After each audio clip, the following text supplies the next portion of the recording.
What's up guys, Ethan here and welcome back to another video. In today's video, we are going to be reacting to Call of Duty Champs 2023. We're going to be looking over my list, my predictions that I made. We're going to be talking about how they actually played out and also my thoughts on what actually played out. The team that won, the teams that dropped at a very unexpected spot. If you guys enjoyed the video, make sure to leave a like on the video, subscribe to the channel, follow my socials down below so you can keep up with all of the other Call of Duty talk I have. Let's dive right into this video. All right, guys, so here we have the tier list that I made. If you remember how I did it, I listed the teams that did not qualify. Then I listed the 7th, 8th team, 5th and 6th, 3rd and 4th, 2nd and 3rd. And so if you were in the front, you were obviously the one in front of it, the team that's to the right. And so we made our predictions. We had Boston finishing 8th, Seattle finishing 7th, Minnesota 6, Optic 5, Ultra 4, Thieves 3, New York 2, FaZe 1, which means I picked Atlanta FaZe to win. Obviously, that is not how it went. There were some very, very crazy matches, so let's go ahead and dive into those matches as well. All right, guys, here we are. Here's the bracket for COD Champs 2023. We have all the teams, where they ended up placing. We're going to talk about each and every bit of one of them. So first, we're going to talk about the first match of the day on Thursday, New York versus Rocker. This one was insane. I genuinely did not expect it to go in this manner. Rocker came out ready to play. I mean, they came out 2-0. Attach was playing out of his mind. Like, just, you almost thought they were legitimately, people were saying after map 2, like, we need to consider Rocker winning this tournament. It's kind of the same treatment that Florida had in Major 5 when they came out and just 3-0'd Optic off the rib. They were like, Florida can actually win this tournament. No, they didn't. Florida went on to get 3-0'd and eliminated for the rest of the tournament. But Rocker came out 2-0 on subliners, and we thought, man, this could be like a moment. You know, this could be a moment where New York kind of gets nervous. And I honestly thought this would be a moment where New York would lose. I thought this would be like a crazy upset to the bracket. People picked New York, who is a high-profile team to potentially win it all. Came in and just got knocked out first round to Rocker, who played decently well Major 5. I believe they finished 3rd. So I thought it was insane that they came out 2-0, but New York won. New York completed the reverse sweep, came back on Rocker and beat them, and I think that might have been one of those moments that was like, that was the first of 2 moments I have in this video that are like, all right, this is our time kind of moments. And those specific moments helped them overcome certain obstacles throughout the tournament. But Rocker collapsed. The attach that we saw for the last 3 maps was not the attach we were watching the first 2 maps. You know, Bance and Cammy, I feel like they took turns just throwing stinkers out there. And whatever one was throwing a stinker, the other one was actually playing all right. And Fame did all right. I think Fame kind of is in one of the situations where I want to see him play again in another season. Maybe not with Rocker, but I like what I've seen from Fame so far this season. I think we'll see him again in the future. But they just completely lost composure. New York turned it on. They flipped a literal switch when they begun that control, and they won the series 3-2, reverse sweeping Rocker. Next, we're going to talk about FaZe and Surge. Now, FaZe and Surge was kind of like a lot. I thought it was a little bit closer than we thought. FaZe had that really good hard point with them where they kind of like came back and it was really close. I feel like this was a moment for Surge as well, because the Surge, I mean, Surge played all right, but they also didn't at the same time. Like, it was a 3-1, but I also think if FaZe didn't choke that control, it was a 3-0 easily. I mean, they didn't, it's just how it was. The Surge that we saw against FaZe, I thought was kind of the Surge that we expected, to be honest with you. And FaZe came, took 3-1 pretty comfortably, and knocking their Surge down to the losers bracket elimination round 1. But as we will see, that awoke something within the Seattle Surge team, and they went on a run. And we will see about that run in a minute. The next match we have Optic and Boston. I'm going to say this for the record. I think Snoopy had a great debut tournament. I think he did an outstanding job, especially with his first team being Optic. And so I think, you know, we don't know what Boston's going to do.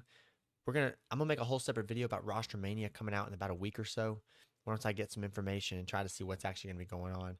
But I would not be surprised if Boston does something around Snoopy, if he is involved in their future plans, because he showed up first major tournament was Champs, and he showed up and he did a very good performance. You can arguably say he was one of the most consistent on the teams. Awakening had a pretty good tournament for his standard. He had some really good maps. They had some stinkers though. A little bit later in the tournament, we'll talk about that in a minute. But Optic came out looking like they were ready to rebound, and they did for the most part. They rebounded from their Major 5, horrific Major 5 time, 3-1 Boston, sent Boston to the losers bracket, and Optic and Subliners were going to match up. And then we have Ultra and Thieves. I think this was like snap of the back for the Thieves. I think they could have beat Ultra. I think there were times in that series that they could have beat Ultra, especially in the respawn. And then by the time it got to Game 5, it just Ultra had the momentum. They were never looking back. But Ultra and Thieves, winners round 1, kind of gives me the feeling of, I think it was, Thieves and Boston last year, where Boston like almost beat Thieves, didn't, and then Ultra went on to have or Thieves went on to have a big moment. I feel like if Thieves would have beaten Ultra, we would not have seen them where they ended up overall. And so it's really crazy how a few key mistakes kind of set them back. And I think that's kind of what put they kind of snapped the back for the Thieves. So then winners round 2, we had Ultra and FaZe, Subliners, and Optic. But we're going to talk about elimination round 1 first real quick. Seattle eliminated the defending world champs. I think whatever happened with FaZe, something happened after the FaZe match where they were like, we can do this. We can come out and we can win. And they 3-2 LA Thieves.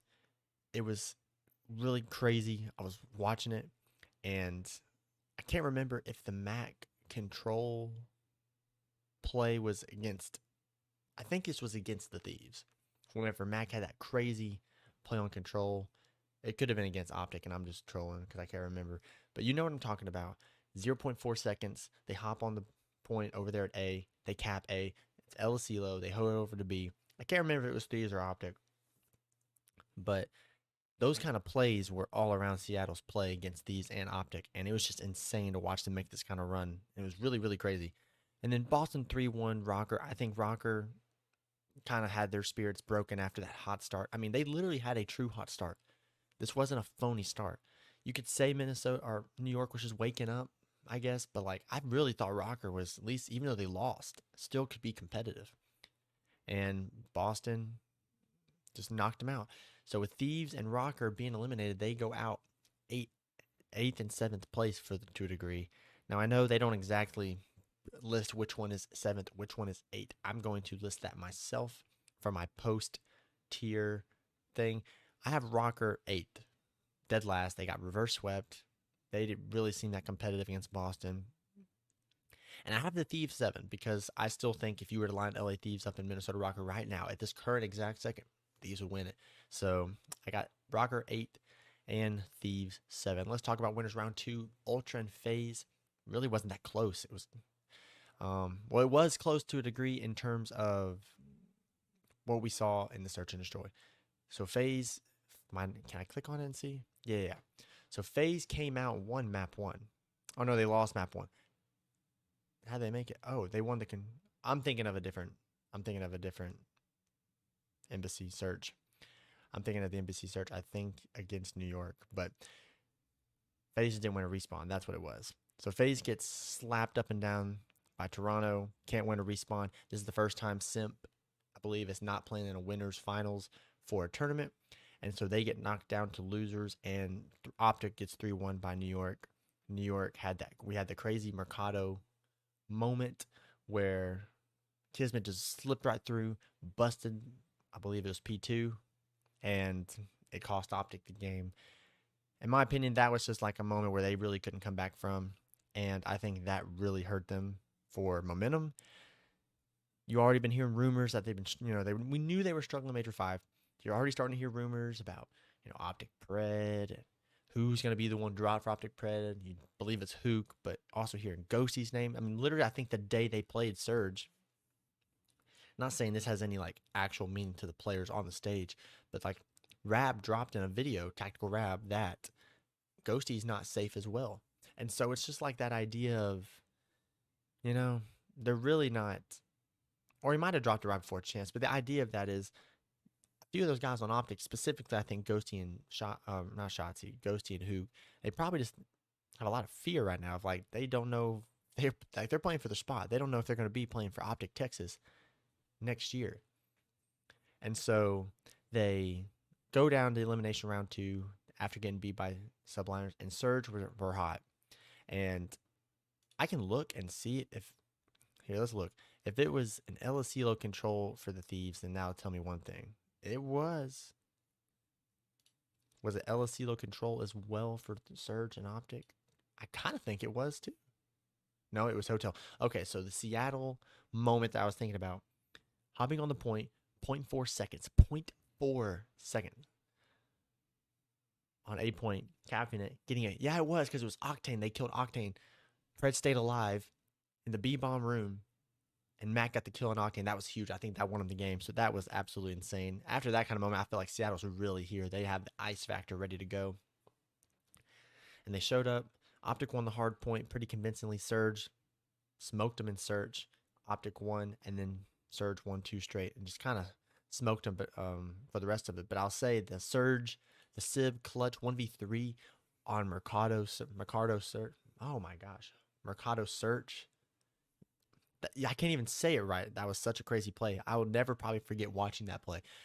The control against Thieves and that Game 5 Search and Destroy against Optic, I will never forget on behalf of Seattle Search. And I thank them for giving us, the fans, that performance. So Surge eliminate Optic and Thieves back-to-back matches, which I thought was absolutely insane. Surge eliminating Optic when all the talk of Preds going to Optic was there. I think that was like a poetic moment.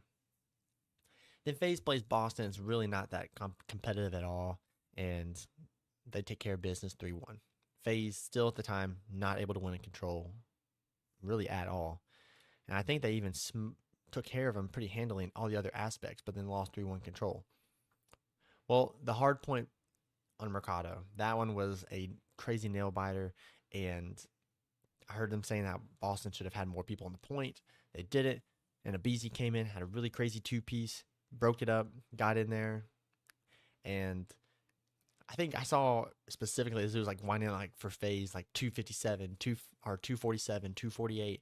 Crimp tried going for the wall bang, but he was trying to like read like a player before he shot. I would have just started firing, give it all I got before. But FaZe 1 advanced and played Seattle in elimination round 3. Optic and Breach were eliminated at this point of the tournament.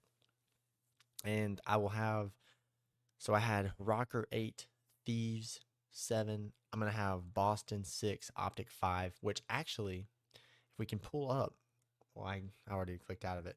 If we pull up the rankings, I think I had Optic 5.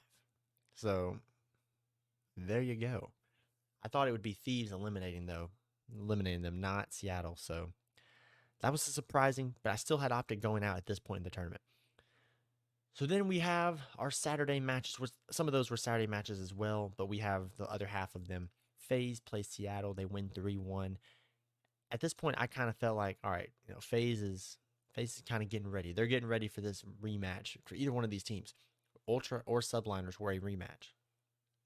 So they secured their ticket in the elimination finals and we're ready to rumble. And then we have the winners finals where we saw Ultra and New York play. And some people may not think this is the exact reason. I think this was a big reason. So we all saw after 3-0, Scrap had some words to say. And I understand, I don't dog on Scrap. I like Scrap. But, it's just something, it's always risky. Like, it's either going to pay off big or it's going to not. When you talk like that, in an interview after a big match, after 3-0 in them, and saying what you said, you're either going to be able to come back, be in their heads, and get a win, or they're going to come back for you. And New York looked determined. I was watching that New York and Atlanta FaZe match in elimination finals, and it was just tough. I don't know how FaZe even got out with the hard point map 1. Because they take the search and destroy easy. And I was just thinking, this is insane. They smoke them in control. Not even a moment of you thought they could win.